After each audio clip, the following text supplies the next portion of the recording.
கர்த்தருக்கு ஸ்தோத்திரம். ஆ இந்த நாளிலும் ம் நம்ம வந்து அ லாஸ்ட் வீக் வந்து அ அ அ Pentecost feast of the weeks பத்தி நம்ம பார்த்தோம். ஆ நம்ம இந்த வீக் வந்து அம் இன்னொரு ஒரு ஈவென்ட்ட குறிச்சு அ நம்ம இந்த நாள்ல நம்ம தியானிப்போம். அ அது என்னன்னா, அ டே ஆஃப் அட்டோன்மென்ட். யா அ யாம் கப்பூர் அப்படி சொல்லுவாங்க.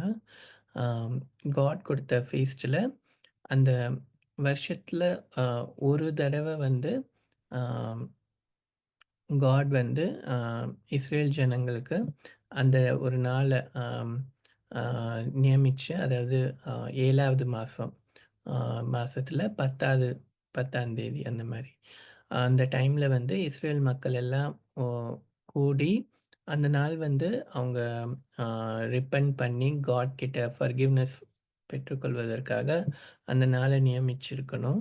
அதே மாதிரி அந்த நாளில் வந்து ஆஹ் பிரதான ஆசாரியர் என்ன பண்ணுவார்னா, ஆஹ் தனக்காகவும் தேசத்தின் மக்கள் ஜனங்களுக்காகவும் ஆம், அவர் வந்து பலி செலுத்தி ஆஹ் தேவனுடைய அந்த அந்த ஆலயத்தில்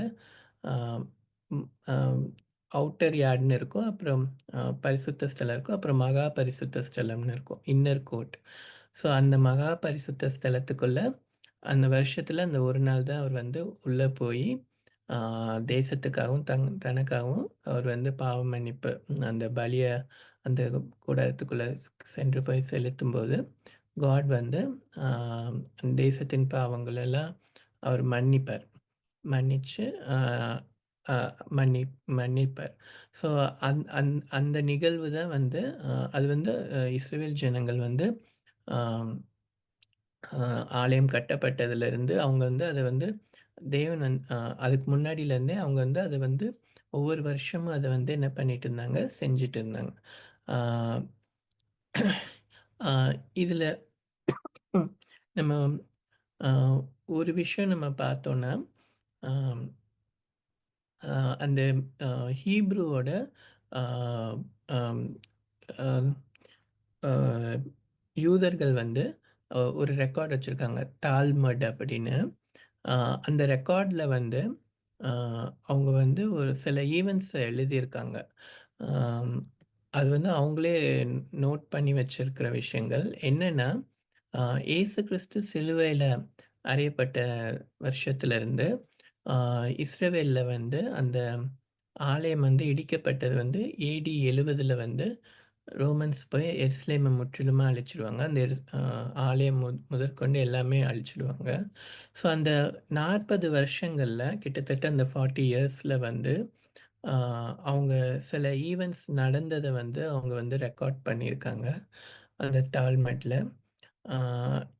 அது வந்து என்னென்னா, அந்த 40 வருஷமும் ஆம், சில சில ஈவெண்ட்ஸ் இருக்கு. அது என்னன்னா, அது நம்ம பின்னாடி கடைசியா அத நம்ம பார்ப்போம். அவங்க என்ன ரெக்கார்ட் பண்ணி வச்சிருக்காங்க அப்படின்றத குறிச்சு.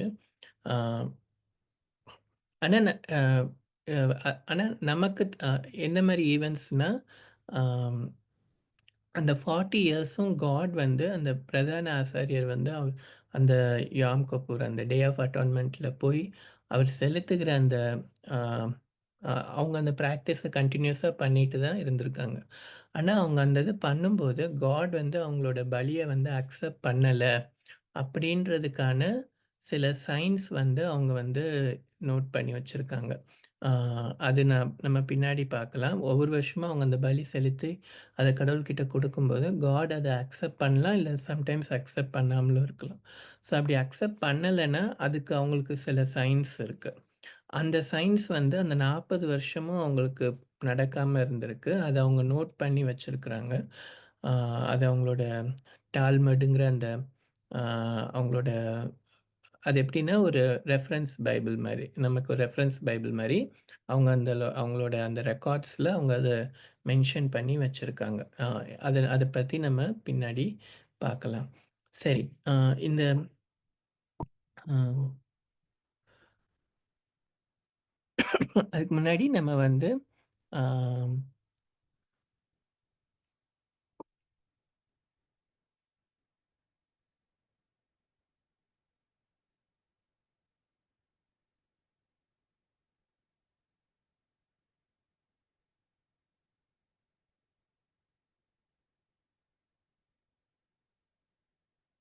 அதுக்கு முன்னாடி இந்த ஆ இந்த நிகழ்வ குறிச்சு இந்த ஆம், ஆம், யோம் கபூர்னால என்னெல்லாம் செய்யணும் அப்படின்னு வேதத்துல காட் வந்து ஆ, சொல்லியிருப்பாரு. அது நம்ம லேவியராகமம் 16வது அதிகாரத்துல பார்க்கலாம்.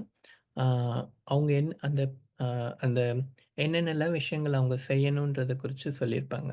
ஆ, அதாவது என்ன சொல்லியிருப்பாருன்னா, இது ஆம், பேசிக்கா என்னன்னா, ஃபர்ஸ்ட் என்ன பண்ணணும்னா, ஆ, அந்த ம், இவர் பிரதான ஆசாரியர் என்ன பண்ணணும்னா, அந்த நாள்ல தன்னை சுத்திகரிச்சுட்டு, ஆ, அவர் வந்து அந்த சணல் வஸ்திரம் தரிச்சுக்கொண்டு, முதல்ல வந்து அவருக்காகவும், அவருடைய குடும்பத்துக்காகவும் ஒரு காளையையும், ஒரு ஆட்டுக்கடாவையும் என்ன பண்ணணுமா, பலி செலுத்தணுமா. ஆ, அப்புறமா அ அ அப்புறமா ஜனங்களுக்காக என்ன பண்ணணும்னா, ஒரு ஆட்டுக்குட்டி ஒரு ஆட்டுக்கு ஒரு ஆட்டையும், ஒரு கடாவையும் என்ன பண்ணணுமா, பலி செலுத்தணும் அப்படின்னு நியமிச்சிருப்பாங்க. ஆம், நம்ம இங்கேயே பார்க்கலாம். அவருக்கு வந்து என்ன இந்த கடா வந்து கடைசியா அவங்க தகனிக்கிறதுக்காக வச்சிருப்பாங்க. ஆ இனிஷியலா பலி செலுத்த மாட்டாங்க. அ முதல்ல பலி அவருக்கும், அவர் குடும்பத்துக்கும், பிரதான ஆசிரியருக்கும், அவர் குடும்பத்துக்கும் ஒரு காளைய அவர் பண்ணணும். ஆ ஜனங்களுக்காக என்ன பண்ணணும், ஒரு ஆட்ட வந்து அவங்க என்ன பண்ணணும், பலி கொடுக்கணும் அப்படின்னு தேவன் நியமிச்சிருப்பார். ஆ இதுல ஒண்ணு பார்க்கலாம். ஏன் அவருக்கு ஜனங்களுக்கு ஆடுன்னு பார்த்தீங்கன்னா, ஆ ஜெனரலாவே ஒரு பிரதான ஆசாரியர் அவருடைய ரெஸ்பான்சிபிலிட்டி ரொம்ப அதிகம். ஆ அதனால அவருக்கு வந்து ஒரு ரொம்ப பெரிய பலிய வந்து கடவுள் நியமிச்சு வச்சிருந்தார். ஆ ஸோ அவர் என்ன பண்ணுவார், முதல்ல அந்த காளைய வந்து அதுதான் இங்க எக்ஸ்ப்ளைன் பண்ணியிருக்கோம் இந்த வசனங்கள்ல. ஆ அவர் என்ன பண்ணணும், ஆரோன் தனக்காகவும், தன் வீட்டாருக்காகவும் பாவநிவர்த்தி செய்யும்படி தன்னுடைய பாவ நிவாரண பலியின் காளையை சேர பண்ணி, அந்த 2 சேர பண்ணணும். ஆ அதேமாரி மக்களுக்காக அவங்க அவர் பலி செலுத்துறதுக்கு வந்து வெள்ளாட்டு கடாவ பண்ணணும்னு சொல்லியிருக்குல்ல. அது எப்படின்னா, அதுக்கும் ஒரு ப்ராசஸ் காட் வச்சிருந்தாரு. அதாவது 2 வெள்ளாட்டு கடாவ வந்து அவங்க அதுக்காகவே வளர்க்கணுமாம். ஆ எந்த விதமான அம் பழுதும் இல்லாம, அதுக்கு அடிபடாத ஒரு நாள் 2 வெள்ளாட்டு கடாவ வளர்த்து, அந்த நாள்ல அவங்க கொண்டு வரணுமாம். அந்த கொண்டு வந்து அ என்ன பண்ணுவாங்கன்னா, அந்த 2 வெள்ளாட்டு கடாக்களையும் குறித்து கர்த்தருக்கென்று ஒரு சீட்டும், போக்காடாக விடப்படும் வெள்ளாட்டு கடாவுக்கென்று ஒரு சீட்டும் போடணும். அதாவது என்ன பண்ணுவார்ன்னா, பிரதான ஆசாரியர் என்ன பண்ணுவார்ன்னா, அந்த 2 ஆடையும் அவர்கிட்ட கொண்டு வருவாங்க. ஜனங்களுக்காக பலி செலுத்துறதுக்கு ஆயத்தம் பண்ணப்பட்ட அந்த 2 ஆட்டையும் கொண்டு வருவாங்களாம். அதுல வந்து அவர் வந்து அம் சீட்டு போட்டு ஒரு ஆட சூஸ் பண்ணுவாராம். அம் எந்த ஆடு வந்து கர்த்தருக்காக பலிக்கா அ ஜனங்களின் பாவத்துக்காக பலியிடப்படணும்னு ஒரு ஆட்ட சூஸ் பண்ணுவாங்களாம். இன்னொரு ஆட வந்து என்ன பண்ணிடுவாங்களாம், அ போக்காடா விட்டுருவாங்களாம். அதாவது அத வந்து பாளையத்துக்கு வெளியில கொண்டு போய் அப்படியே அனுப்பிச்சு விட்டுருவாங்க.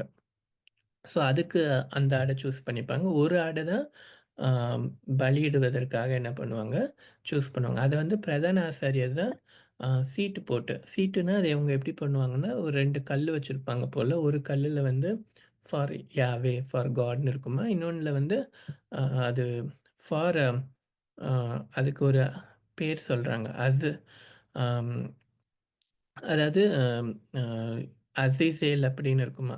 அது ஸோ அது வந்து அ க சும்மா ம் அனுப்பி விடப்படுவது ஸ்கேப் கோட் அப்படின்னு நம்ம தமிழ் டிரான்ஸ்லேஷன்லலாம் அது வந்து அ போக்காடு அப்படின்னு போடப்பட்டிருக்கு. ஸோ அவங்க அதில எழுதி அந்த கல்ல வந்து கையில அப்படி நீட்டும்போது, எந்த கல்லு வந்து இப்போ ஆட்டு முன்னாடி ஃபார் காட்ன்னு இருக்கோ, அந்த ஆட சூஸ் பண்ணி, அத வந்து ஜனங்களுக்காக பலியிடும்படியா அவங்க தெரிந்து வச்சுப்பாங்களாம். ஆ ஸோ அது பண்ணிட்டு இவர் முதல்ல என்ன பண்ணுவாரு, ஆ த அவர் வந்து தனக்காகவும், தன் குடும்பத்துக்காகவும் முதல்ல அந்த காளைய வந்து ஆ இது பண்ணிட்டு, அந்த ரத்தத்த எடுத்துட்டு, ஆம் அப்புறமா அதில அந்த அ தூபம் வர்ற மாரி அந்த கரிய அந்த இதில போட்டு, ஆ அவர் வந்து அந்த பிரதான ஸ்தலத்துக்குள்ள போயிட்டு, மகா பரிசுத்த ஸ்தலத்துக்குள்ள போய் ஏன்னா அந்த அந்த புகை வந்து அந்த தேவனுடைய பிரசன்னத்த அவர் பார்க்கக்கூடாதுன்றதுக்காக, அந்த புகை வந்து அந்த மகா பிரசன்ன ஸ்தலத்த கவர் பண்ணிடுமாம். அதுக்கப்புறம் அவர் என்ன பண்ணுவார், அந்த காளையின் ரத்தத்த வந்து ஒரு 7 முறை அந்த உடன்படிக்கை பட்டி முன்னாடியும், அவர் வந்து தெளிச்சு அந்த இடத்த பரிசுத்த ஸ்தலத்த பரிசுத்தப்படுத்துவார். அதுக்கப்புறமா வெளியில வந்து அவர் என்ன பண்ணுவாரு, அந்த அடுத்த பரிசுத்த ஸ்தலம் வெளியில இருக்கிற ஸ்தலத்தில அங்க தான் என்ன இருக்கும்னா, ஆம் அந்த அ ஒரு பிரெட் வைக்கப்பட்டிருக்கும். அப்புறம் அந்த அ தூபம் வாசனை வருகிற அந்த டேபிள் ஆஃப் அம் அ வாசனை தூபம் வர இரு ஒண்ணு இருக்கும். அப்புறம் இன்னொரு இடத்துல அ லேம்ப் ஒண்ணு இருக்கும். மெனோரா லேம்ப்ன்னு சொல்லுவாங்க. 7 குத்து விளக்கு உள்ள ஒரு குத்து விளக்கு அங்க இருக்கும். ஸோ அவர் என்ன பண்ணுவாரு, அந்த இடத்தையும் பரிசுத்தப்படுத்திட்டு வெளியில வந்து அ அந்த பலி செலுத்துகிற அந்த இடம் இருக்கும். அந்த இடத்துல அந்த 4 கார்னர்லயும் அந்த ரத்தத்த அவர் வந்து இது பண்ணுவாரு. இது பண்ணிட்டு அடுத்து அவரு அதே மாரி அந்த ஜனங்களுக்காக அந்த ஆட்டையும் என்ன பண்ணுவாரு, பலி செலுத்தி அதே மாரி அவர் காளைக்கு எப்படி பண்ணாரோ, அதே மாரி உள்ள போயிட்டு அதையும் உள்ள அதே ப்ராசஸ் அவர் என்ன பண்ணுவாரு, ஃபாலோ பண்ணுவாரு.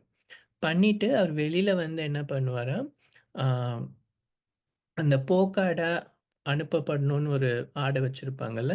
ஆ அத வந்து என்ன பண்ணுவாராம், அது மேல அவரோட கைய வச்சு, அ எல்லா ஜனத்தோட பாவத்தையும் அது அது சொல்லி, அந்த ஆட்ட வந்து ஒரு ஆள்கிட்ட விட்டு, அந்த ஆள் என்ன பண்ணுவாரு, அந்த ஆட்ட ஒரு கயிறுல அம் அ அதுக்கு முன்னாடி அந்த ஆட்ல வந்து ஒரு ரெட் கலர்ல ஒரு கயிற வந்து அது மேல கட்டிடுவாராம்.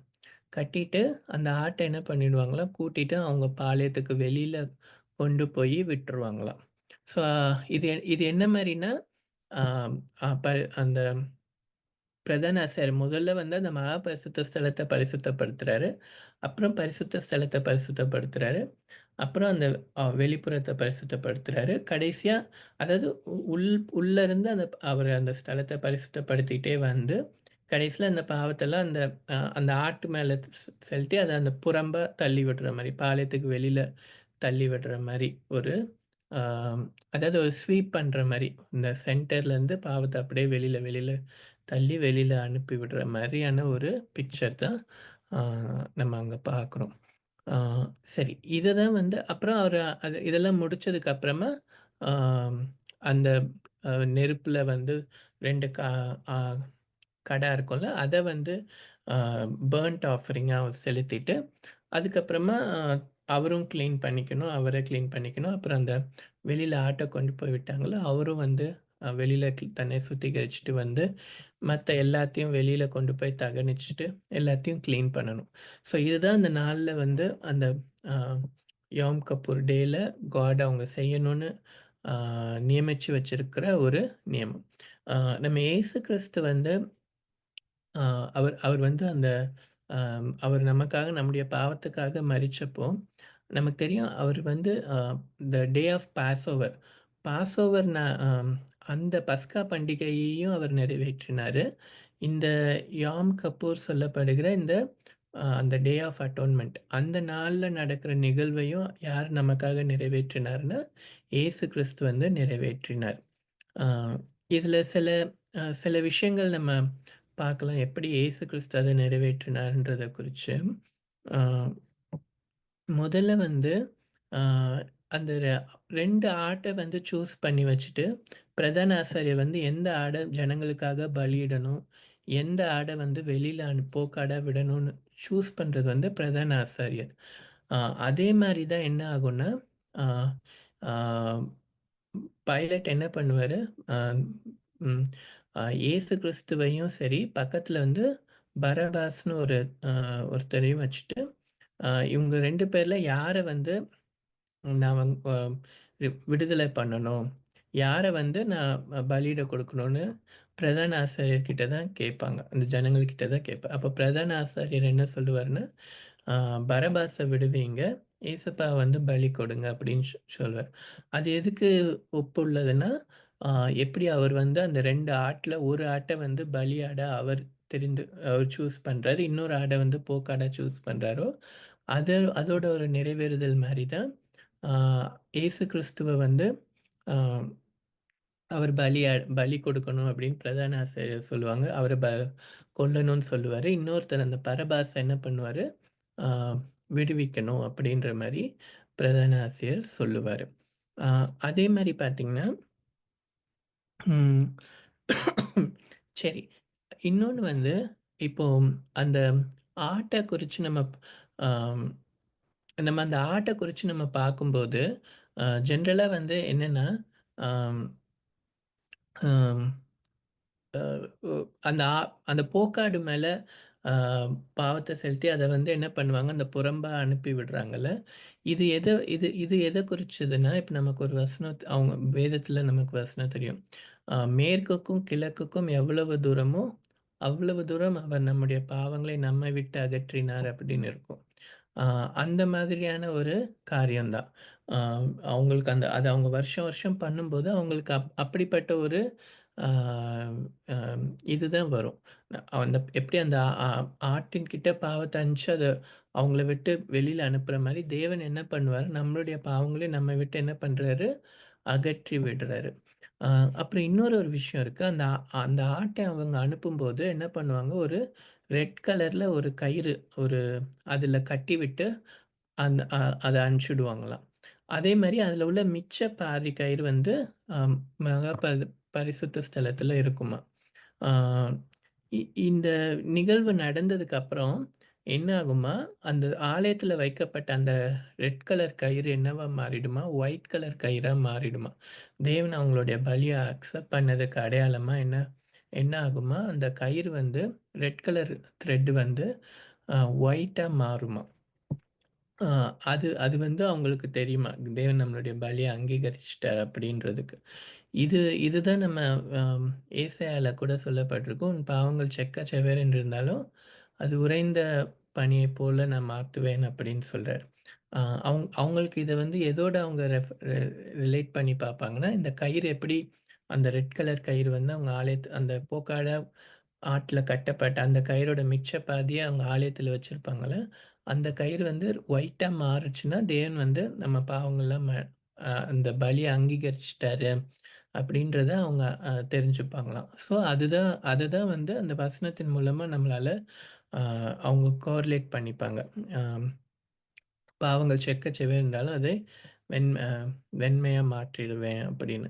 அதே மாரி இன்னொரு ஒரு அ அவங்களுக்கு ஒரு அடையாளம் எப்படி கொடுக்கப்படும்னா, அந்த மெனேரா இருக்குல்ல, அந்த குத்து விளக்கு 7 குத்து விளக்கு. அதுல வந்து அ வெஸ்ட் சைடு உள்ள ஒரு அ என்ன பண்ணுவாங்க, ஆயில் அதுல ஊத்துவாங்க. ஸோ அது என்ன பண்ணும், ஒவ்வொரு தண்டையா அந்த ஆயில் நிரப்பி, அப்புறம் அந்த 7 தண்டுக்கும் காமனா என்ன ஆகும், அந்த ஃபயர் பத்த வைப்பாங்க. அ ஆனா, எப்படி இருந்தாலும் அந்த ஆயில் குறைய குறைய என்ன ஆகும், அடுத்த நாள்ல அந்த ஃபயர் அணையும். ஆனா, அ இ இந்த ஏ அ இதுல வெஸ்ட் சைடு உள்ள அந்த முதல் தண்டுல உள்ள அந்த அதுல அதுல பத்த வச்ச அந்த ஃபயர் மட்டும் என்ன ஆகுமா, அணையாம இருக்குமா. தேவன் அவங்களுடைய அ அ இத அக்செப்ட் பண்ணிக்கிட்டாருன்றதுக்கான ஒரு அடையாளமா, அந்த ஃபயர் வந்து அணையவே அணையாதாம். ஸோ அப்படி அணையாம ஆயிலும் வந்து என்ன ஆகுமா, அந்த தண்டுல குறையாதாம். அந்த ஃபயரும் என்ன ஆகாதாம், அ அணைஞ்சு போகாதாம். ஸோ அப்ப அவங்களுக்கு தெரியுமா, அது ஒரு அடையாளமா கொடுக்கப்படுமா, அவங்க தேவன் வந்து அவங்களுடைய பலிய ஏற்றுக்கொண்டார் அப்படின்றது. ஸோ இதெல்லாம் தான் வந்து அ இதெல்லாம் தான் வந்து அந்த அந்த நிகழ்வுகள்ல அவங்க அவங்க தெரிஞ்சுக்கிறது. சரி, இப்ப நான் முதல்ல ஒண்ணு சொல்லியிருந்தேன்ல, இந்த அ இயேசு இயேசு கிறிஸ்து மரிச்சதுலேருந்து அந்த அ ஸோ இவங்க இந்த பழக்கத்த வந்து அவங்க எப்பலேருந்து பண்ணிட்டு இருந்தாங்கன்னா, அ சாலமன் கட்டின டெம்பிள்ல இருந்து அ அ அப்பலேருந்து பண்ணிட்டு இருந்தாங்க. பாபிலோன் ராஜா வந்து அந்த ஆலயத்த அ இடிச்சப்போ என்ன ஆச்சுன்னா, அ இடிச்சதுக்கு அப்புறமா அவங்க திரும்ப வந்து அம் நெகேமியாவுல அனுப்பிச்சு அந்த எருசலேம திரும்ப கட்டி 2வது ஆலயத்த கட்டுவாங்க. ஆனா, இப்ப 2வது ஆலயம் கட்டும்போது பார்த்தீங்கன்னா, ஆ அம் அது 2வது ஆலயத்துல இந்த மகா பரிசுத்த ஸ்தலத்துல ஆ இந்த ஆ but covenant ark of the covenant சொல்றாங்கல்ல, அந்த உடன்படிக்கை பட்டி. அது வந்து அந்த 2வது ஆலயத்துல வந்து அ இருக்கிற மாரி எங்கேயுமே ரெஃபரன்ஸஸ் இருக்காது. ஆ அது என்ன ஆயிருக்குன்னா, பாபிலோன் போய் அந்த முதல் ஆலயத்த அவங்க டெஸ்ட்ராய் பண்ண போம்போது, அந்த ஆர்க் ஆஃப் த கவனன்ட் வந்து அது என்னவாயிடும்னா, அது வந்து டிஸப்பியர் ஆயிடும். அதுக்கப்புறம் அது எங்க இருக்குன்னே யாருக்குமே தெரியாது அப்படின்னு தான் சொல்றாங்க. ஸோ 2ண்ட் டெம்பிள்ல வந்து அந்த மகா பரிசுத்த ஸ்தலத்துல வந்து ஆர்க் ஆஃப் த கவனன்ட் கிடையாது. இயேசு கிறிஸ்து இருந்த காலத்துல இருந்த ஆலயத்துல அந்த 2ண்ட் டெம்பிள்ல அ ஆர்க் ஆஃப் த கவனன்ட் இல்ல. அப்போ இல்ல. ஆ சரி. இப்ப வந்து இயேசு கிறிஸ்து இந்த இந்த நிகழ்வ இந்த டே ஆஃப் அட்டோன்மென்ட்ட யாம் கொப்புர அவர் நிறைவேற்றினார்ன்னு நம்ம சொல்றோம்ல. அதற்கான அடையாளங்கள நம்ம என்ன பார்க்கலான்னா, ஆ நமக்கு பைபிள்லயே நமக்கு தெரிஞ்சது என்னது? அந்த திரைச்சீலை என்னவாகும்? மேல் தொடங்கி கீழ் வரைக்கும் 2ஆ பிரிஞ்சிடும் அப்படின்னு வந்து சொல்லப்பட்டிருக்கும். ஆம் ஆக்சுவலா அந்த அந்த அந்த திரை பார்த்தீங்கன்னா, அது வந்து சும்மா ஆம் அ ஒரு துணி மாரி கிடையாது. அது வந்து ரொம்ப ரொம்ப ஒரு கனமான அ ஒரு 3லருந்து 5 இன்ச் வரைக்கும் அந்த திரை அகலமா இருக்குமாம். அந் அந் அவ்ளோ ஒரு வெயிட்டான ஒரு திரையா இருக்கும் போல. அது வந்து சும்மா அத வந்து ஈஸியா ஒரு துணி மாரி நகர்த்திட முடியாது. அவ்ளோ ஒரு திக்கானதா இருக்கும். அந்த திரை எப்படி பிரிஞ்சுதா, மேல் தொடங்கி கீழ் வரைக்கும். யாரும் கீழருந்து மேல பிரிக்கிற மாரி இல்ல. அது மேல் தொடங்கி கீழ வரைக்கும் அது என்னாச்சு, பிரிஞ்சுது. ஆ அது வந்து அது அது அது ஒரு அது நம்மளுக்கு என்ன காண்பிக்குது? ஆ அந்த காட் இதுக்கு மேல அந்த பழைய இதுல இது பண்ணல. இயேசு கிறிஸ்துவோட பலியினால, இயேசு கிறிஸ்து தம்மை பலியா கொடுத்ததுனால, நம்ம கூட ஒரு புதிய உடன்படிக்கை பண்ணி, நமக்கும் காட்க்கும் உள்ள அ ஒரு அ அவர்கிட்ட நம்ம அவருடைய கிருபாசனத்தண்டையில நம்ம நேரா போறதுக்கு தேவன் ஒரு வழிய ஏற்படுத்திட்டார் அப்படின்றதுக்கான ஒரு ஃபர்ஸ்ட் சைனா நம்ம அத பார்க்கலாம். அடுத்து பார்த்தீங்கன்னா, 2ண்ட் சைன் என்னன்னா, அ அம் அந்த பிரதான ஆசாரியன் வந்து அம் அ சீட்டு போடுவாங்கல்ல, எந்த பக்கம் அவர் யூசுவலா என்ன பண்ணுவார்ன்னா, அவரோட ரைட் ஹேண்ட், லெஃப்ட் ஹேண்ட் 2 சைட்ல அந்த கல்ல வச்சுட்டு, அ எந்த பக்கம் வந்து கடவுளுக்காக அந்த பலி செலுத்தப்படும் ஆடு ரைட் சைடு இருக்கா, லெஃப்ட் சைடு இருக்கான்னு அவங்க பார்ப்பாங்களாம். அ இவங்க நோட் பண்ணி வச்சிருக்காங்க. என்னன்னா, அ அந்த 70 ஏடி ஆலயம் அழிக்கப்படுவதற்கு முன்னாடி உள்ள 40 வருஷமும் எல்லா வாட்டியும் அந்த ஆட் அ யூசுவலா அந்த ஆடு வந்து அவருக்கு ரைட் ஹேண்ட் சைடு இருக்கிற ஆடு வந்து ஆட்டோமேட்டிக்கா வருமா. அந்த கல்லு வந்து ஃபார் காட்ன்னு சூஸ் பண்ணியிருக்கிற ஆடு அவரோட ரைட் ஹேண்ட் சைடுல வருமா. ஆனா, இந்த 40 வருஷமும் அவங்க ஒவ்வொரு வாட்டி பண்ணும்போதும் அது என்ன வந்துச்சாம், லெஃப்ட் ஹேண்ட் சைடுல தான் வந்துச்சாம். ஆ ஃபார் காட் யாவேக்குன்னு தெரிந்து கொள்ளப்பட்ட ஆடு வந்து லெஃப்ட் ஹேண்ட் சைடுல உள்ள ஆடா தான் வந்துச்சாம். அது வந்து ஒரு இம்ப்ராபபிளான ஒரு விஷயம். ஒரு 40 வருஷம் தொடர்ந்து அவங்க ஒரு சீட்டு போடுறது லெஃப்ட் ஹேண்ட் சைடே வர்றது வந்து ப்ராபபிலிட்டி படியே அது ரொம்ப இம்ப்ராபபிள். ஆனா, அது அப்படிதான் வந்துச்சாம். ஸோ நம்ம அத ஒரு அடையாளம் அவங்களே அத நோட் பண்ணி வச்சிருக்காங்க. அடுத்து வந்து நான் சொன்னேன்ல, அந்த கயிறு ரெட் கலர் கயிற வந்து ஆலயத்தில வச்சிருப்பாங்க. ஆம் ரெட் கலர் கயிறு அந்த ஆட்ல கட்டி அனுப்பிச்சு விட்டுருவாங்க. மிச்சம் இருக்கிற கயிறு அந்த ஆலயத்தில வச்சிருப்பாங்கன்னு சொன்னேன்ல. அந்த 40 வருஷமும் ஆ அந்த கயிறு என்னவாச்சாம், ஆ ஒயிட்டா மாறவே இல்லையாம். அதுக்கு மாறா அந்த ரெட் வந்து இன்னும் டார்க் ரெட்டா மாறுச்சாம். அத அவங்க நோட் பண்ணி வச்சிருக்காங்க. ஸோ இது வந்து அவங்க அந்த இயேசு கிறிஸ்து மரிச்சதுலேருந்து அந்த ஆலயம் இடிக்கப்பட்ட அந்த 40 வருஷம் அளவும் அவங்க ஒவ்வொரு வருஷமும் அந்த டே ஆஃப் அட்டோன்மென்ட் கன்டினியூஸா பண்ணிட்டு தான் வந்திருக்காங்க. ஆனா பண்ணும்போது தேவன் அவங்களுடைய அந்த பலிய அவங்க ஏத்துக்கல அப்படின்றதுக்கு அடையாளமா, அந்த கயிறு என்னவாகலையாம், ஆ ஒயிட்டா மாறலையாம். இன்னும் டார்க் ரெட்டா தான் மாறுச்சாம். இது அவங்களே நோட் பண்ணி வச்சிருக்கிறது.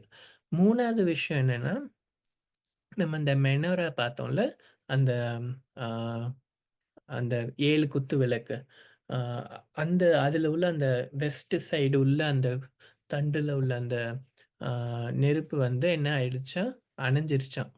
ஒவ்வொரு வருஷமும் அது அணையாம இருக்குமா, ஆனா அந்த 40 வருஷமும் வந்து அது என்ன பண்ணிருச்சாம், அணைஞ்சிருச்சாம். ஸோ அதையும் அவங்க வந்து என்ன பண்ணியிருக்காங்க, நோட் பண்ணியிருக்காங்க. அதுவும் வந்து நம்ம பலிய வந்து காட் ஏத்துக்கொள்ளல அப்படின்றதுக்கான ஒரு ஆ நோட்ஸ் தான் அவங்க போட்டிருக்காங்க. அதே மாரி ஆ அந்த ஆலயத்தின் கதவு வந்து அ ரொம்ப திக்கான ஒரு டோரா இருக்குமா. அந்த 40 வருஷங்கள்ல என்ன ஆச்சு, அந்த டோர் வந்து அப்பப்போ ஆட்டோமேட்டிக்கா அது தொறந்துடுமா. அது அவ்வளோ ஈஸியா தொறக்க முடியாது போல. ஆனா, அந்த ஆலயத்தின் கதவு வந்து அப்பப்போ என்ன ஆயிடுமா, தொறந்துடுமா. ம். அ சகரியா நெனைக்கிறேன். அதுல வந்து சொல்லப்பட்டிருக்கும். அது ஒரு நியாய தீர்ப்பிற்கு ஒரு அடையாளமா சொல்லப்பட்டிருக்கும். ஆ ம் அ உங்க கதவுகள் திறக்கப்படுற மாரி, எதிரிகள் வந்து அட்டாக் பண்ற மாரி ஒரு வசனம் இருக்கும். ஸோ, அதோட நிறைவேறுதல் மாரி தான் அந்த காரியங்கள் நடந்தது. ம். அப்போ நம்ம பார்க்க முடியுது, இயேசு கிறிஸ்து ம் அவரையே தன்னுடைய அ ஜனங்களுக்காக வ பலியா அவர் கொடுத்து இந்த காரியத்த அவர் நிறைவேத்தினதுக்கு அப்புறமா, தேவன் வந்து அவங்க செய்ற இந்த ம் அ டே ஆஃப் அட்டோன்மென்ட்ஸ் அவங்க பண்றத வந்து காட் வந்து அக்செப்ட் பண்ணல. ஏன்னா, இயேசு கிறிஸ்து தம்மையே என்ன பண்ணிட்டாரு? எப்படி அந்த பிரதான ஆசாரியன் அந்த அந்த நாள்ல மக்களுக்காக பலிய அவர் கொடுக்குற மாரி, இயேசு கிறிஸ்து ஒரே தடம் நம்ம நம்ம எல்லாருக்காகவும் என்ன பண்ணாரு? தம்மையே பலியா என்ன பண்ணாரு? தேவனுக்கு கொடுத்துட்டாரு. அதுக்கப்புறமா இந்த இந்த காரியங்கள் வந்து தேவனுக்கு என்ன பண்ணல? தேவைப்படல. அத அததான் வந்து அவங்களே எழுதி வச்சிருக்கிறாங்க. ஆனா, அவங்களுக்கு அது என்ன பண்ணல? புரியல. அண்டர்ஸ்டாண்ட் பண்ண முடிய மாட்டேங்குது. அ அந்த நாள்ல வேற என்ன ஈவென்ட் நடந்ததுன்றத அவங்க பார்த்தாலே அவங்களுக்கு என்ன பண்ணும்? ரியலைஸ் பண்ணிக்க முடியும். ஆ ஆனா, அவங்க அத இன்னும் ரியலைஸ் பண்ணாம இருக்கிறாங்க. ம். ஆம். கர்த்தருக்கு ஸ்தோத்திரம்.